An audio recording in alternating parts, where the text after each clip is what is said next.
Guys, welcome back to the YouTube channel. Today I want to discuss the lack of South Asian representation in the footballing industry, whether that's in the Premier League, Championship, etc. Why is there such a lack of South Asian players? Now, before I get into the video, please make sure you like and subscribe, as this motivates me to keep pushing out videos and it also helps the channel grow. Now, from a quick Google search, I want to see what is the South Asian population in the UK. And as you can see, it says it compromises around 5 million people, representing 7.5% of the total population, which is a very large number. And then it gives you the breakdown in terms of, the specific ethnicities. So Indian, Pakistani, Bangladeshi, etc. But why is there such a lack of footballers coming from our ethnicity? I just want to do a quick Google search and see, how many players are actually of South Asian heritage. And there are only 22 professional players, right? And only a fraction of them are playing in the Premier League, Hamza Chowdhury being one of them, right?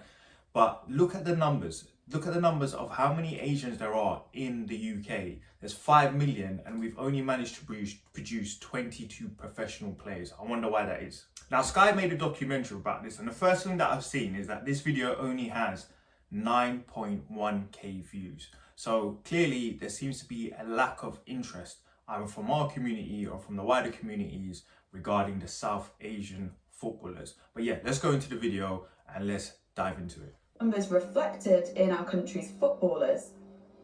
In English football, there are around 3,700 male players and 1,100 female players in their respective top 4 divisions.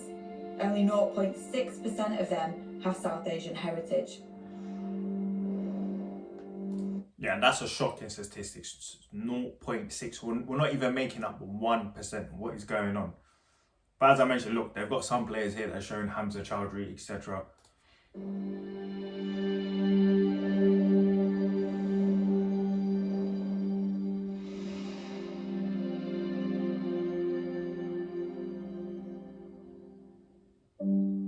The number of South Asian people in the UK is growing, but when it comes to playing football for this section of our population, it's not been simple. And has that ever been addressed? We know cricket is the most popular sport in South Asia itself, but for South Asian people in this country, that's not the case. The latest Active Live survey showed twice as many South Asian adults play football than cricket. And that's true. As someone who's grew up in the UK, born and bred in the UK, I never played cricket, I never watched cricket. I was always either playing football or watching football. My uncles, my cousins, none of us has ever played cricket. It's always been football. Obviously, we're born and bred in the UK. Shout out to Arsenal. But yeah, for the guys that are born, the guys and girls that are born in this country, it's predominantly football.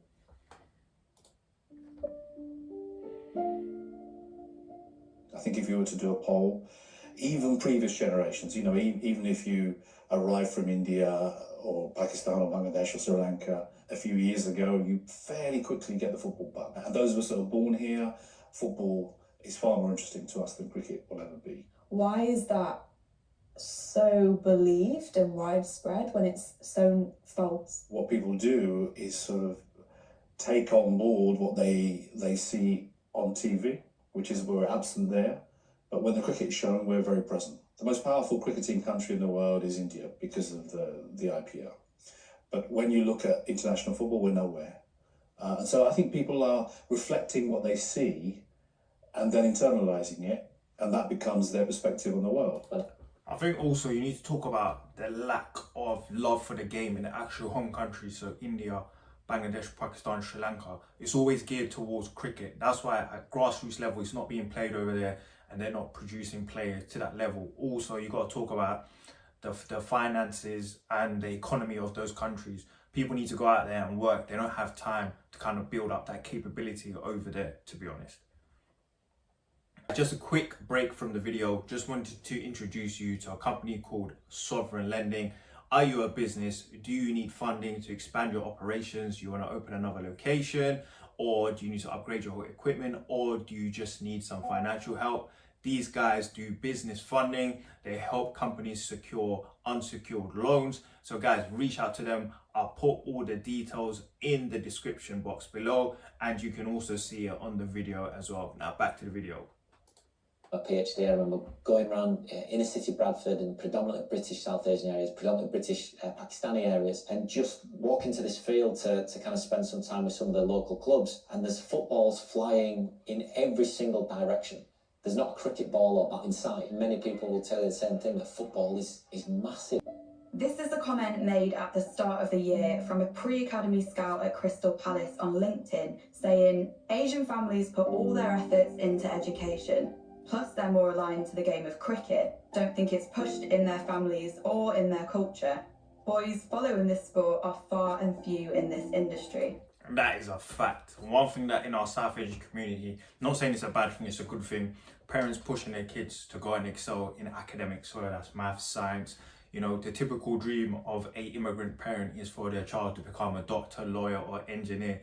And let's be honest, the success rate of breaking into the Premiership is very low, especially, you know, when you come from the South Asian background. You can also see that 22 out of, 5 or 6 million the population, like when it comes to those level of statistics, it's very low. And then when you get out of, you know, academy and whatnot, your parents are going to be looking at you like, what are your options going to be? It was called out on social media by multiple people as a prime example of harmful stereotypes that still exist within the ability. The first stereotype the Asians have to pass, right? We don't have that wealth, we don't have that level of education. Our parents were not all doctors and chemists. I think that's a really important point. Facts. The amount of misconceptions that people have about South Asians in the UK. I want to talk about the UK because that's where I'm from. They think everyone thinks they're balling, everyone thinks we're rich. That's far from it. Yeah, you'll be surprised. Go to areas like Bradford, Tower Hamlets, and you see how certain people are living. Yeah, me personally come from a council estate background, right? So you'll be surprised. Not every South Asian person you see is rich or balling. There is a stereotype out there that people think that we're all, you know, from those sort of professions. So it's a very diverse internal community. But one thing I would say is that stereotype is going to be amongst, you know, those first generation immigrant parents. It's facts. They will push education over sports any day. Yeah, they want you to go to school to get good grades. They want you to go to college, do your A-levels. They want you to go to university. Like even now where there's degree apprenticeships versus university, South Asian parents, especially the first generation ones, are like, degree apprenticeship, what's that? I don't know what that is. Go to uni, get your degree, and then go get a job. But they don't know about degree apprenticeships where you're working, you're getting paid, and you're getting a degree at the same time. But that mind shift is slowly changing with more generations being born here. When I talk to parents of this generation, they're more than supportive of their girls playing football. If anything, they're asking me, how can I do more to help her play? So it's really great to have you. Yeah, but that's the difference. That's of this generation. The older generation weren't having it. I'll be real. There might have been some parents would have been like, okay, but the older generation, when they came to this country, they were like, nah, you lot are going to get education. You're going to do X, Y, Z. We all know this. This is facts. Yeah. The generation that are born here, a whole different mentality. It's a whole 180 mentality shift. My dad was obviously really happy for me to be playing football, especially the Derby. He's a big Derby fan. Also my mum as well, she was really happy for me to be playing football. So on a Saturday my mum would take me to my game, and on a Sunday my dad would take me. I was always lucky to have both my parents' support, as well as even my grandparents. Both sets of my grandparents love the fact that I played football, which I know is something really unique and something that I cherish and like makes me feel quite special. And this is another thing. The first generation that came here, they were working 6-7 days a week, yeah? They weren't taking you to trials. They weren't taking you to the park. Those level of first generation immigrants, they were out there grinding, hustling, doing what they need to do to put food on the table. They didn't have time to take you to places or even go on holidays, yeah? They were out there grinding. What's been huge, and not just my dad, my mum. So like, come home from training, my mum's making food for my family, and it's for right food, for nutrition, getting stronger. So yeah, there's different ways of supporting me, like, so they're not just on the same role. So sometimes my mum would take me to training and my dad would stay home and make some food, or vice versa. So, you know, there's different ways of support. That's one thing that we need to address in our community is the nutrition that we're eating. Our diet typically is very carb heavy. Yeah, so you're talking about rice, you're talking about naan, you're talking about chapati, you're talking about all these things. These are very carb heavy foods. Like, I'm Bangladeshi, right? My parents are from Bangladesh. And I want to talk about, you know, rice. The rice intake of the Bangladeshi community is crazy, yeah? And that level of diet was for manual labor. it's not for the modern world or living in the UK, because you're not doing that level of manual labour on a daily basis. As well. Back in like the 60s and 70s, when people were emigrating here from South Asia, obviously priorities are different, and football probably wasn't a priority. Getting a job was, getting an education was, and that, I'm guessing, is where that stereotype has come from. How different is that now? You also need to talk about the level of racism that those people faced when they came in the 50s, the 60s, the 70s, and the football racism and the racism that was associated with football back then. You think as a South Asian person back then you could go to a football match and you're not getting rushed or beaten up? Come on now, it was crazy back then. Have you seen that in your research? Yeah, for sure. I mean, in the first generation, exactly as you said, the key thing was food on the table, roof over your head, having a job, earning money. And that's obviously what first generation migrants would be doing. But as we get into second generation, third generation, you get that progressive generational difference. And culture evolves, culture's fluid, culture always changes, it never stays static. And to suggest that British South Asian families are still the same from 50, 60 years ago, it isn't true. We just can't say it's an issue because the families they all want to be doctors, lawyers, accountants. Give me a break. That's not what it is anymore. Fourth generation South Asian in this country, and we can't find one Premier League footballer. It's embarrassing, to be honest. One of the Facts. I can't lie, it is embarrassing. I can't lie, especially the number of population that we have in this country is embarrassing. Like, I feel like a lot of people, even me specifically, I'm talking about myself, it's like putting in that work and then having that push from the parents is key if you want to see South Asian representation in the footballing space. It's a fact. stereotypes I've heard over the years has been that South Asians are too weak to become professional footballers. Asian players seem to get stereotyped into too weak or too small, and obviously I'm trying to prove that wrong. And obviously Scotland is a very physical league, and I've seen to cope and do well, so I think they have to look aside that stereotype, but it definitely still happens. I think that the racialisation of British South Asian bodies, for example, in that sense of not big enough, not quick enough, you know, and I hear the way that a lot of recruiters and talent ID personnel have said over the years, and coaches have said, British South Asians, very technical, very good, but not big enough to compete. Unfortunately, I think that mindset is still ingrained in a lot of people. I never thought being... But you need to tackle the nutrition. The nutrition is number one thing. The lack of protein intake in our diets is crazy, right? It's drenched in oil, like I mentioned before, carb-heavy diets. You need to address that. The nutrition is, I feel like that's the main thing that's holding a lot of people back from breaking into professional sports.